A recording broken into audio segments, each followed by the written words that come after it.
And I am back, and I have the history-making Byron Lars with me.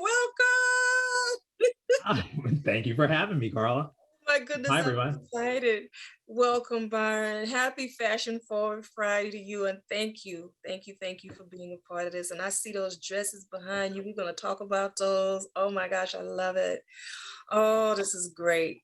So let's just jump right in. Let's Sure. talk about why you started a career in the fashion arena and why anyone should really consider starting a career as a designer. That question is getting harder and harder to answer. I'll just give you a quick, fast recap of my journey here. It Yeah. started in high school when I learned how to sew.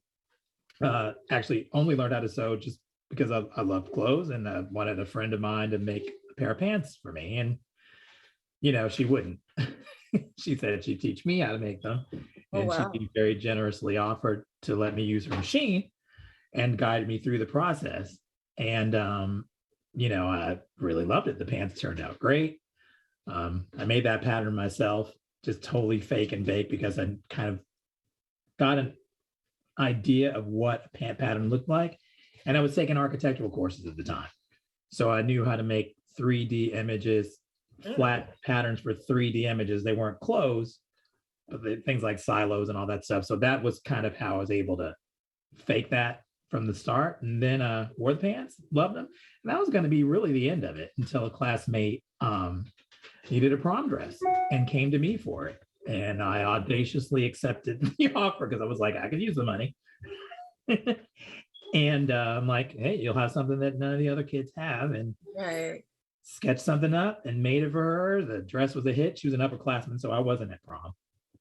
But here's the thing that really was I guess, the guiding force that happened in that moment was sitting at home, thinking of her at prom and this really important moment in her life, and how important a part that thing that I made with my hands at the time like played in that night. You know what I mean? And to this day, that's really one of the real charges that I get from this business is like the experience that women are having in these clothes and like really trying to think about what to put in these clothes so that they can have a really positive experience. Mm. Let's talk about that a second because that's it. So they can have, you're designing for them to make them have a positive experience. So as a designer, I'm jumping a little bit, but I want to go with right with what you said. Talk about that role, that responsibility of serving. I call it serving that client. It really is about serving her and thinking about her because, as a male designer who's never done nor had an interest in drag, I don't know what it feels like to have one of these things on. Right. Right. Yeah. And so I have to be really sensitive to what she's telling me, what she's not telling me, and what she's demonstrating. Like she's doing this all the time. And it's just like, well, she doesn't feel secure in that. It's Right. not staying up. Right. I need to fix that. Or, snapping at a waistband. It's just like there's something binding her there. I need to fix that. Hmm. And, all those things that like, over the course of years and times like listening to her and even just like trying to get ahead of a problem, what might be a problem, or just enhancing something that she may not even think about, but you can think about just to help. Like an elasticized waist is a big part of that equation because a lot of these clothes are body conscious. Hmm. That's not to mean that they're tight. It just means that I'm always conscious that there is a body and a woman's body in these clothes that Hmm. has to be considered when making design choices. Those that has to govern your design choices. You know what? This is so good, and we're gonna come back to the next talk more about the path. But right now where we are because there is a male out there that has a desire to design women's clothing, what tip, what words of encouragement do you offer? What advice do you offer for him pursuing? I've jumped way far, but while we're here, what advice do you offer? What encouragement? That's the word, because we'll talk more advice later. But what encouragement do you offer him? Well, I guess I probably would just encourage him to really listen to the women that are wearing his creations, because there's so much information that you can glean from her. I mean, that's honestly your only means by which to extract that information, because let's just say you are a guy that, is into drag and wants to put these on. Your experience and what your needs is completely different from hers, because her body is completely different. So Mhm. I won't even qualify that as actually being the answer, the be all answer to getting it. Right, You got to get that information from her. right. And it's very humbling sometimes when it's just like you realize you've made a very bad decision that does not work for her. So you just got to be really humble about the whole process, and just know that it's like all information that you need to be a better designer and working your way toward being a great designer, because I'm sure that's what you want to be. You're not in this to not be excellent, I'm sure. So that would be my main advice to any male pursuing this, and to any female pursuing it. It's just like, wow, you were the best test subject. You know what I mean? For you to really like assess what's going on in those clothes as you wear them. If something is twisting around and you keep tugging at a skirt, then you might want to think of a way that you can kind of alleviate that problem. Mhm. Or, you know what I mean? Like, that's really so awesome that all women can actually do Yeah. that if Yeah. they happen to be the customer that they're designing for, which they may not be always, you know. Hmm. That is something, because I was the one, some people know my story, some people don't. I started this organization because I wanted to be in fashion. I wanted to be a model. And at the time that I went to my mother, she wasn't able to sponsor my career. So, my role in it now, because I buried that dream and figured other ways out to leave home. So my focus now is using my organizational skills to bring you, the professionals, the experts, to the forefront so that other people can glean, so they can fulfill their journey. And since we're talking about journey, let's talk about your career path. Um, right now, and I think we have some slides. Um, we'll talk about your current line, and then and beautifully we have some dresses behind you as well. So we'll talk about that. Yeah, look at this. This is such a nice photo. Tell us about this picture. Tell us about the design. Well, actually, this is a bustier dress that was actually it's on the collection now. And I always love the idea of dresses being more useful than just being a dress. So we always show them as layering pieces. Also, open the bottom of the skirt, put a pant underneath, a short or whatever, and then that's just another way to wear it and use it and make it work in your life. So Right. this is certainly an example of that, just a really super textural, what would be a pretty dress, but with a legging under it becomes something else. Okay. Let's kind of look at a couple more kind of quick. Let's look at the next one. Oh, look, let's go next because we see the full body of this one. I wanted to show, actually, you know what? Can you go back just 1 second? I'm sorry. I see the design on the face paint. That's just really, is there something special about that you want to share with us? Well, nothing other than that, like, I feel like we all belong to different tribes. I mean, Yeah. Mm, fashion tribes, tribes of faith, um, mm. friendship groups, even your family. So I thought that just the face paint kind of spoke to that. And on a shallow level, it just looked cool. Okay, go ahead and advance. I love it. So we get to see the full picture and let's see the next one. Yeah. And then let's go forward. That's pretty cool right there. Oh, thank you. Yeah. It looks real comfy. Yeah, comfort is a really big issue. I mean, Mm, and this whole thinking about her and what she needs, because it's just like you need to be thinking about the mission that you've got ahead of you, not whether or not something is binding you or not really working on your body. I mean, after that final mirror check, you need to go out, be good, gorgeous, and go out and conquer. I Yeah. love it. Talk, tell us about, you tell us about how you started. Talk about some of the journey along the way, and then we'll talk about those Barbies on a moment. Okay. Well, after the prom dresses and all that stuff, there were other prom dresses to follow that first one, and Yeah. that's when I knew I wanted to do this.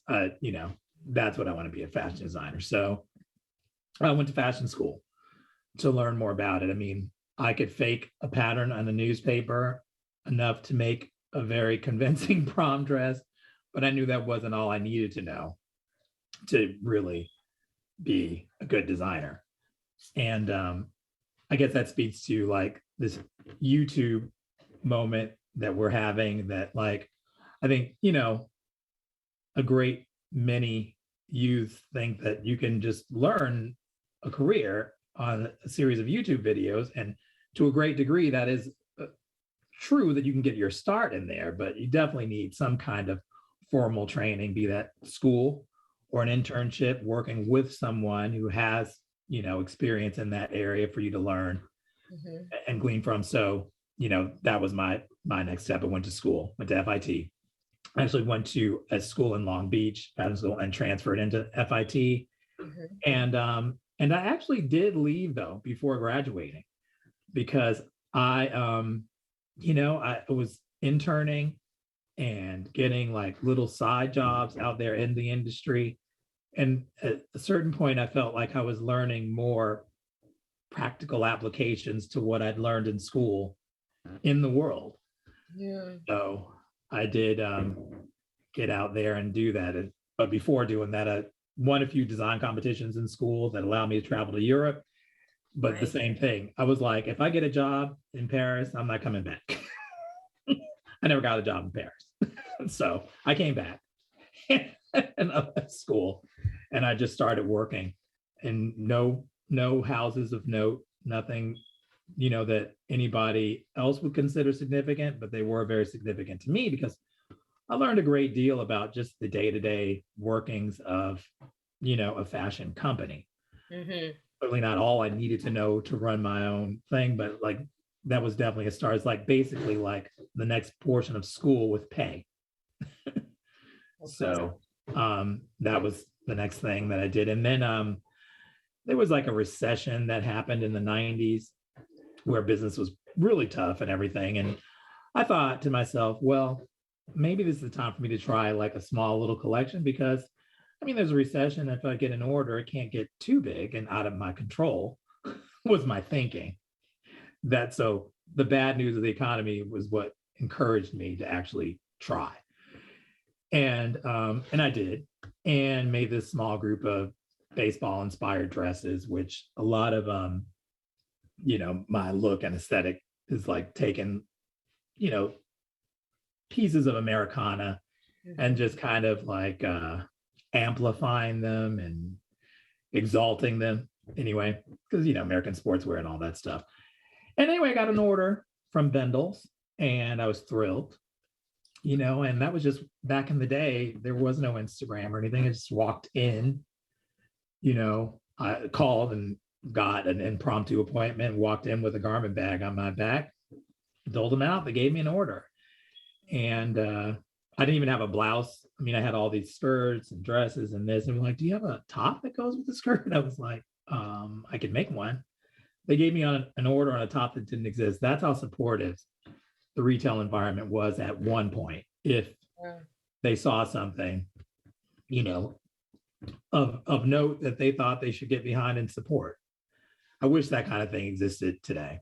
I really do. But there are other things that exist today that empower a young person to, you know, do it on their own. But in any case, after that, they gave me Fifth Avenue windows. I was shocked. Nobody told me. I was just walking by and there they were, everything in the window. And I was like, oh my gosh, this is amazing. Wow. And then I took those same things on my back to, magazines and just whoever would see them, just like the next step, like I got to get some media or some news on this stuff. And went to Harper's Bazaar, and one of the editors there sent me to who would become my first business partner. And she was the president of Patrick Kelly, who had at that time like recently passed away. And she had moved back from Paris, going back and forth from America to Paris to New York to stay. And she opened up a licensing company. And I walked in, we started, got a Japanese backer. I'm just really fast forward, got a Japanese backer because the Japanese economy was on fire in the 90s, and then it tanked. And then the backer backed out. And then I found myself out of business and devastated. There was some other stuff that happened in there, some women's wear covers, some fashion shows and all that stuff, grand accolades. But then all of a sudden, nothing. Yeah. And I guess that's really the biggest part of the story that I want to get to, because, that's when you decide, okay, do I really want to do this? Mm-hmm. Or do I want to do something else or just get out? Mm-hmm. And at that point, that was when I was like, no, I really want to do this. Luckily, Barbie had come along. And we have some of those pictures. So the tragic end of all that. And so the licensing dollars from that, deal was what kind of like floated me through to the next chapter. That's a story. Let's page through some. These dolls are, I was paging through. Let's go. Yeah, look at this one. I mean, the limelight bar. Let's go to these dolls are something. I was looking at this one, Indigo Obsession. Yeah, Moja. Oh my gosh. Which is one in Swahili. That's the African series. Like they were just 1, 2, 3, 4 in Swahili. Let's see the next one. This one, Tattoo Barbie. I think I'm between. Let's see the next one, because every time I look at these, who Nay? Nay. Okay, let's see. Yeah, now this one here. Cause see, I'm loving the feathers around the hips, the waist. Oh my gosh. That was really a great fun experience to dress an icon, a 12-inch icon. Yeah. That was the first. Oh, look at Coco. Oh. Yeah, I mean, like you're saying, a 12, and this one here, Pepper. Yeah, I guess one of the most significant, though, experiences with doing the Barbies was actually making, which was at that time, the darkest shade of Barbie that had ever existed. And it took some time to even just convince Mattel to actually make her. And because, in the beginning, you can go ahead. Yeah. It was kind of, it's a corporate structure. And then they have like things that they know or believe work for her and things that don't. But then it's just like you bring in an outside designer to bring something new to that. And I guess the more successes that we had, the more liberty was given. And then we created and Beely, that was the first one that had feathers on her. And that was then the darkest shade. It was like Alec Weck, supermodel from that time, and colored, which was like basically deep ebony, and she sold really well. And since then, I'm happy to report there have been many Mattel dolls, even mainline dolls, have had that color, and many women who were underrepresented by the doll world, they were very appreciative, and that I'm really proud of that. You should be. I tell those dolls, every time I look at them, I choose a different one as the favorite. Oh my gosh, this is fair. I mean, was that like a breakthrough moment for you? Yes and no, because like I said, while that was happening, the rest of this was falling apart.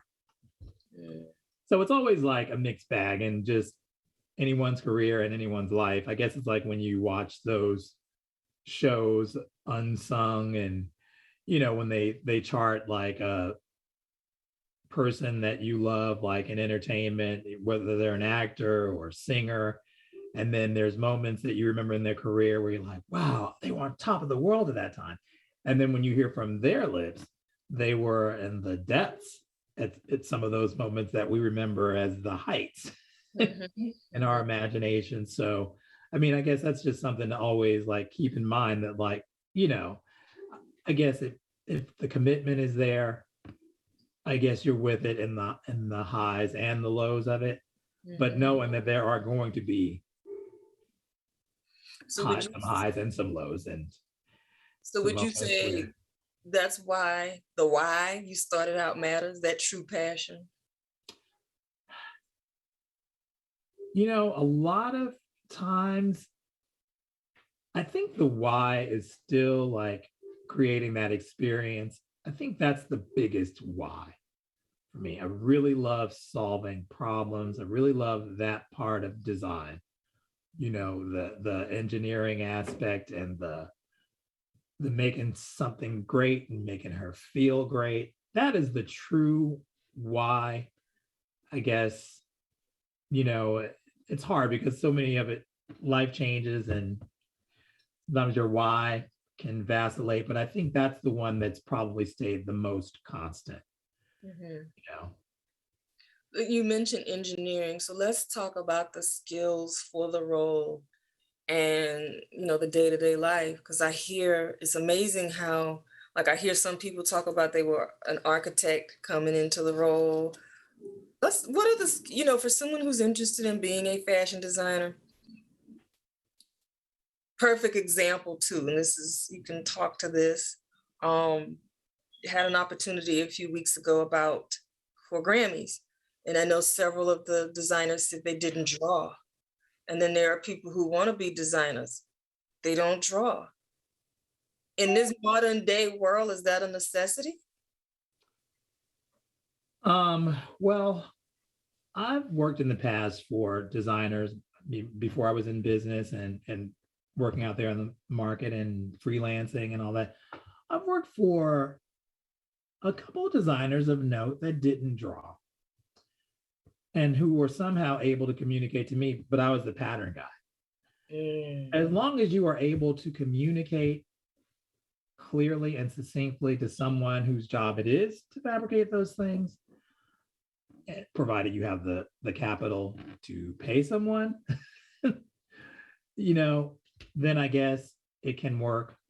But my advice is to know as much as you can about every aspect of this, because even to assess a person's ability that you've hired for a certain role who may not even have the capabilities of it, mhm, but you kind of need a lot of that skill set, or at least enough of it, to assess their ability mhm, in that role. Because a lot of what I hear now is like, well, I don't have to learn that because there'll be somebody that'll do that for me.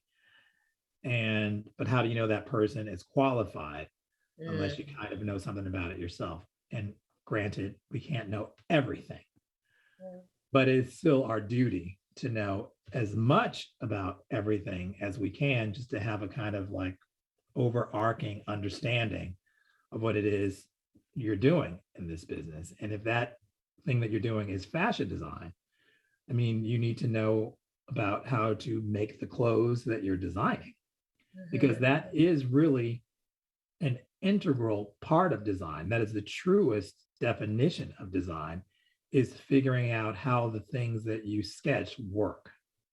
I mean, that is design, figuring out how that thing works on the body, how that thing moves in space, you mhm, know, just it's a problem solving is what it is. And if you just draw pretty things or just have a concept in your head that you think you're just going to tell a pattern maker and you walk away, well, then a great part of the design is left in the hands of someone that's not you. You know, that can turn out any number of ways. Wow. That's something to think about. Um, you've worked for others and you have your own brand. Talk about, the skills in working for, well, let's stop and let's say, talk about the importance of working for someone before starting your own brand. Well, I think I touched on this earlier, like working for someone in the industry that you want to be in. And I think most ideally in an area of the industry that you kind of see yourself in independently someday, or you may not. You may see yourself just working in this area, which is completely respectable and honorable, as a matter of fact. But it's like school with pay. You're getting a paycheck every week or every 2 weeks, however often the pay schedule is, and learning about this business that you want to be in and getting valuable information. And but of course, there comes a time that, like, if you feel like you have to strike out on your own, you're never going to learn everything. My nephew had a video the other day. He is in promotion and marketing, and he referenced, the kind of person that reads 100 articles and watches 100 videos on how to do the perfect push-up, but you'll never actually get a chest until you actually get on the floor and do a push-up and learn. And so there is that aspect too. And it sounds like I'm kind of contradicting myself. Yeah, learn, but understanding there is only so much you're going to learn without putting it into practice. But it would still be my advice to learn as much as you can before putting it into practice. And case in point, this is another, and speaking to this journey, now what you see behind you is in earnest then that happened all during the pandemic. Yeah. When Byron Lars Beauty Mark, which is the life before this, pretty much imploded on itself through the pandemic. Yeah. But it was a great thing because it was Sheila Gray is my business partner in this. We worked together though for many years in Beauty Mark. And that was how, we got a rhythm and discovered that, like, hey, we can take this on and do this. So this is another learning phase. All these years later, because there's so many things, aspects of the business now that we are in charge of that, is completely new. I want to say challenging. I applaud you because, well, for many reasons, but in specific for this one right now, because COVID hit a lot of people. And oftentimes we as people of color don't realize what our white counterparts do. Okay, if something happens with this one, let's start anew and keep going. So you're the perfect model of that for us, and that being able to pivot and keep going. Now you got a whole new brand. Yeah, but it's not without its challenge. Right. That's what this business is, a lot of work. It's so much more work than I can even have the vocabulary to communicate. Let's talk about that a little bit. What does a day, what does a week, as a fashion designer look like? A month? What does that look like for you? So someone can think about what it entails. Well, chiefly if you're in business for yourself, probably the smallest amount of your day involves design. It's almost anything but. It's the day-to-day of running the business. And, there are customers to be considered and sales reps and, the factory to interface with, even though that does involve designs that are in work, it's still not often design related issues Yeah. that come up. Like case in point, our China factory is in Shenzhen, and Shenzhen has been shut down right now because of another recent spike in COVID cases. And, we're relying on those goods that they're making for us to come in so that we can bring revenue in here and Right. keep it all going. But of course, it's all stalled now. So, this is the this is a real look. This is a real. Sorry, this is a real world conversation. People, talk. Keep going. I'm sorry. I just want people to know this is what this is about, so you can know about the highs as well as the challenges that you can arise from. So, how that shutdown, how is that impacting you getting, producing, providing orders, being ready? Because I understand that the season has now been advanced because of COVID in the last 2 years. So how is that impacting you? Well, it's impacting us profoundly, as you can imagine. And until we know what's going on there, which we can't because they don't, right? We just don't know. I mean, and that's where we are right now, and it's nerve-wracking. Right. But this is when it's just like, and I'm gonna have to bring in faith here because I don't know how anyone does any of this life thing without God in their lives. I just really don't, because it when you've done all you can in an earthly sense, quite often what you should start with and lean into is prayer is all you're left with. Because hey, we've done everything we can, and we've done everything that we can responsibly, and we've done right by everyone that we work with, and now this. And with everybody, so many, with war going on in Ukraine, it's very difficult to feel sorry for yourself because hey, that's not productive. So getting prayerful, that's productive. Absolutely. And that gets some kind of peace in your spirit to even face the next group of challenges, because they will be there, as will the accolades, you know what I mean, and highs in the midst of all that. It's just, it's all very drama filled all the time.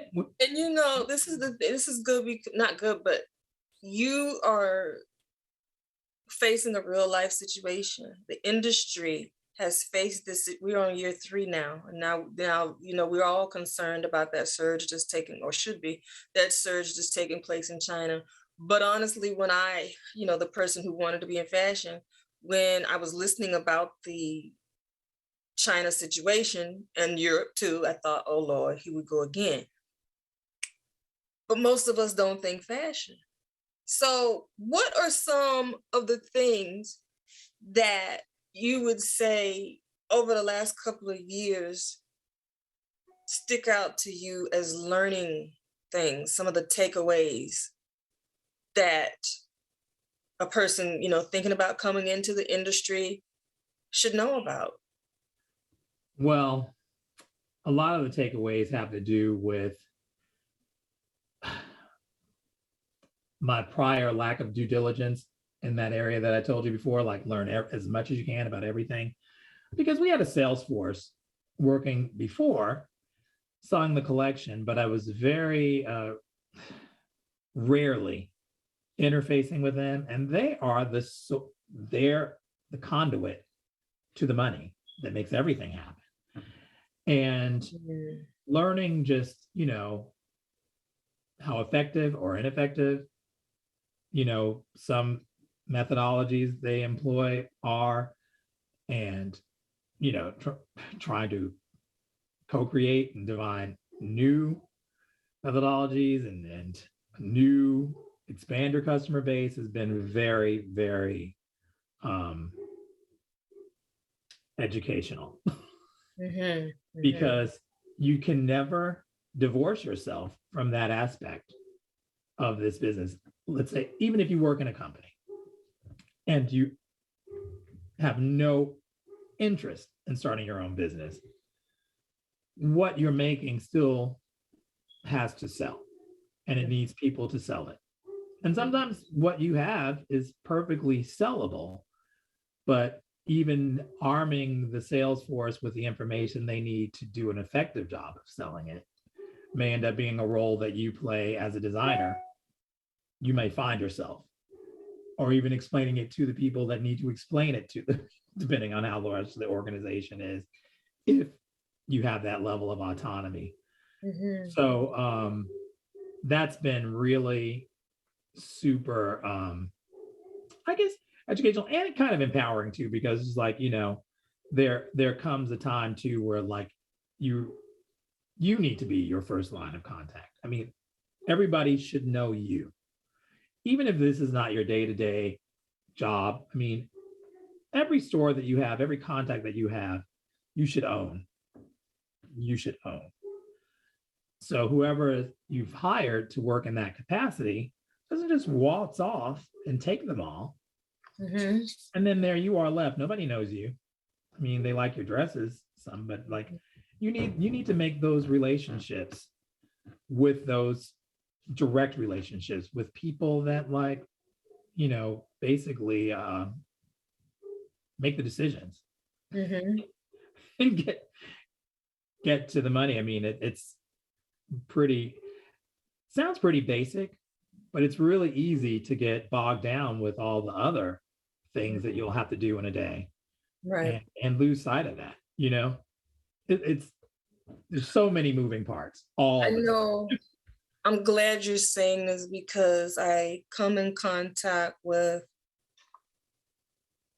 designers who say, I just want to design. I just want to design.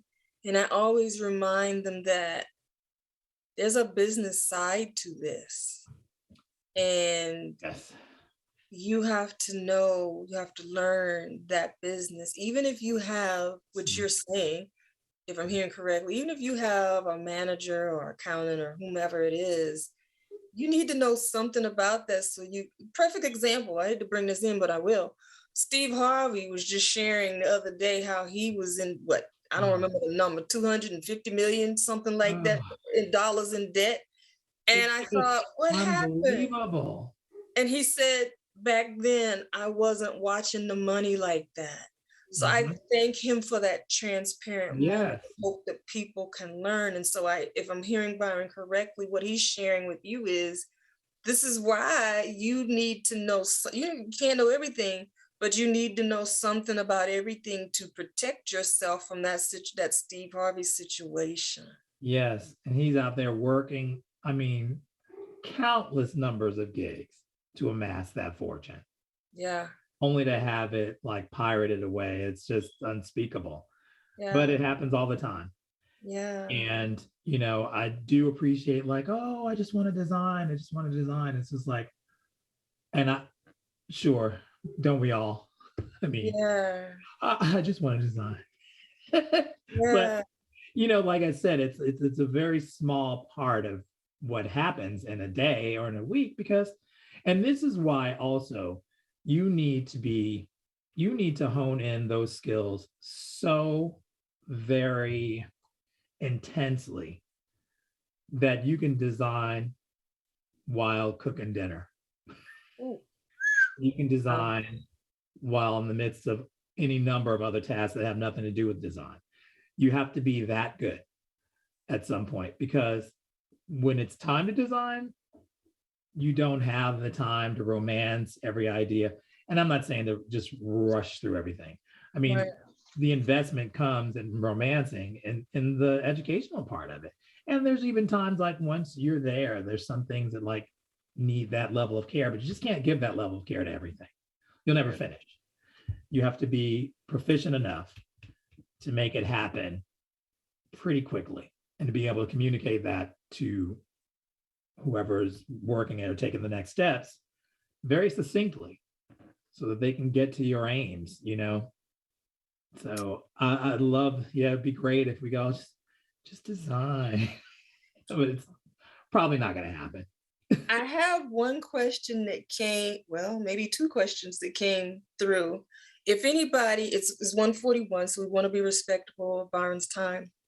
If anybody has any other questions, go ahead and put them into the chat because I know that there's a delay. I am going to present the question. Over the years, how have you evolved in your spending of fabric purchase, especially since the pieces are smaller for dolls? How does that work? If this is comparison of spending in fabric and piece goods and trims for the collection as compared to the dolls, you know what? I don't even have that experience because when it came to the dolls, that was one area in which I just designed. So after that whole Oh, thing, you know, because Mattel is a big machine. right. It's like you, but in as much as I just designed, I mean, I definitely did like engineer as much of it as I could, as much as I knew about. But then there's certainly aspects of that specific area that I just don't know about and I didn't know about. And then they had to educate me and I learned more with each doll on how to do that. So the piece goods buying and purchasing and commitments, I just have no idea about that aspect. But as far as the clothes are concerned, um, obviously, you know, there's always a concern about the bottom line, what you're spending, and then what that translates to after you've made a garment. Because even now, I am oftentimes I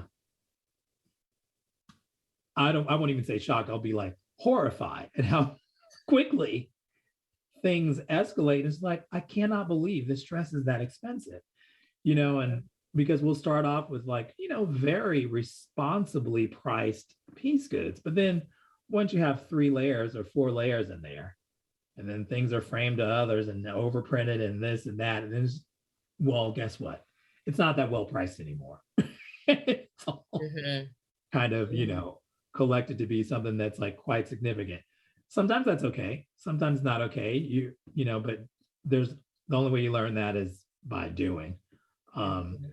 one thing that we are learning or accepting and embracing is that in some of those cases when the things price way up, we happen to have a customer that will pay for it. Sometimes we're so afraid of breaking that ceiling, you know, because it's like, oh, you think about the economy and you think about this and that, but then, you know, there's that X factor of things when you make something that people just really, really love, and it speaks to, they have a, you know, when they have a visceral response to it.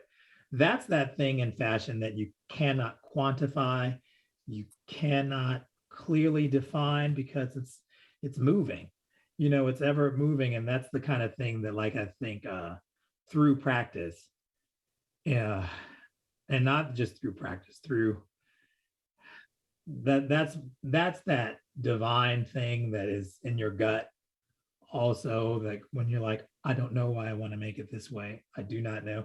And then you know what, and you do, and that thing has a soul and other people see it your way and want exactly that thing. It doesn't mean that that can govern all your choices, but sometimes things can be a lot more expensive, we've learned, than we thought they could be. Mm. And so So another question is, as a designer, how do you incorporate your designs while still ensuring that clients' style? I'm going to read that again.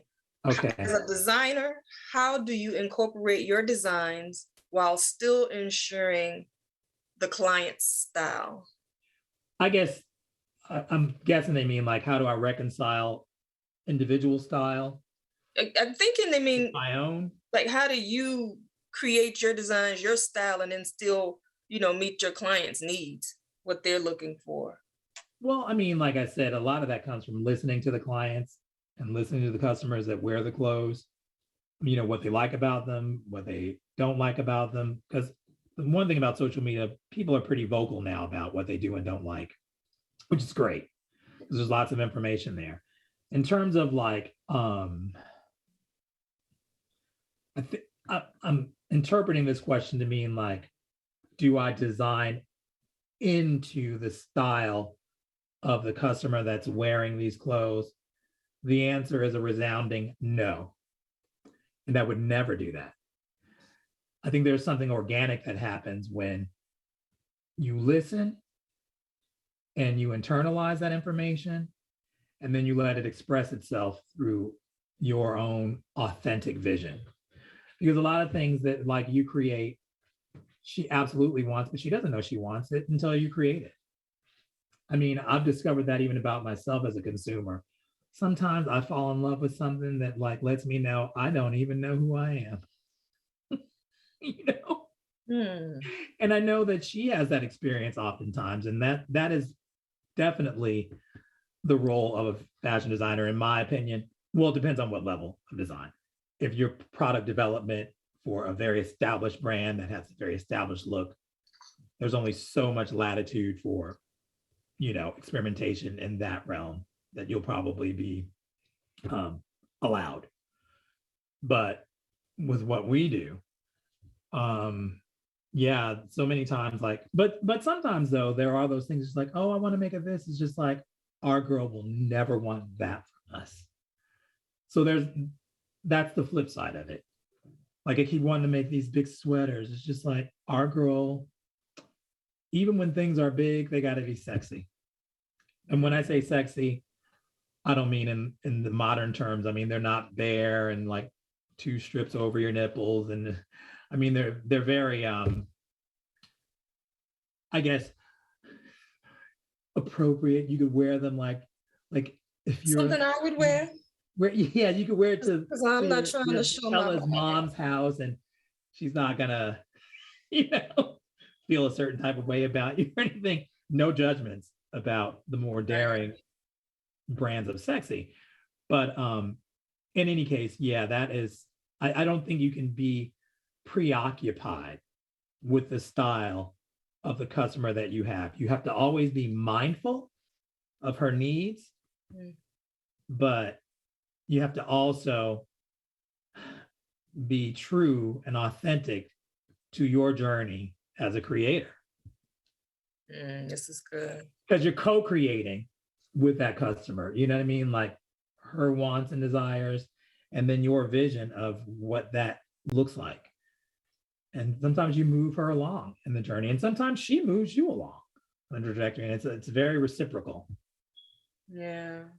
This has been good. One of the things, one of the trademarks of Black Fashion Career Day is, and they're saying this is good, is the transparency. So I thank you for the transparency. One thing I want to do right now is our next session at 2 p.m. That session is going to be delayed. We hope delayed. Lena, who is on the Ivory Coast of Africa, she had a family emergency. So I hope nobody minds and nobody's offended.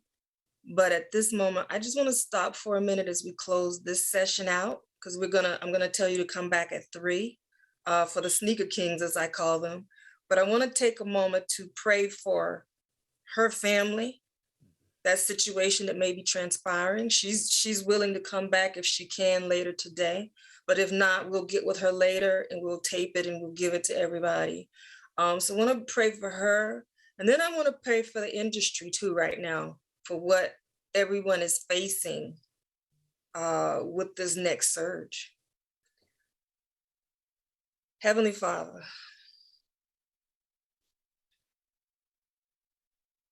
please reach out to Lena right now and her family and whatever the situation may be and rectify everything. For God, you are Yahweh, you are God of all, and you know all things and you see all things. Take this situation that has happened and work it out for the good. Lord, reverse it. Let there be no loss of life. Spare whatever might have happened. Spare that person's life or person's life. We don't know how many people are involved. But Lord, what we do know is that you are God and you are not only here, but you are in Africa and around the world. Lord, as we pray, we want you to cover the people in Ukraine right now. We want you to cover our next Black judge who happens to be a woman on the Supreme Court justice and what she's experiencing right now. We want you to cover the fashion industry right now, Lord. Lord, we want you to give guidance to everybody so they can see clearly how to navigate this time. Lord, I ask these things in your name. In Jesus' name we pray, amen. Amen. Now, I had to be respectful because of the timing, but nevertheless, God is God and Yes. he is in control. So we, I've Yes. said what I've said. Agreed. I want everybody now, as we close out this session, keep Lena and her family in your prayers. Everybody that I mentioned, the entire fashion industry as well. And as you send up prayers for others, those prayers will be answered for you. So everybody, instead of 2:00, think of Lena at 2:00 and come back at 3:00. And you're welcome. Someone said, thank you for prayer. You're welcome. So we will see y'all at 3:00. All right. Thank you, Byron. Enjoy the rest of the seminar. It was really super interesting. Oh, you are the best. When I see you, I'm gonna give you a big hug.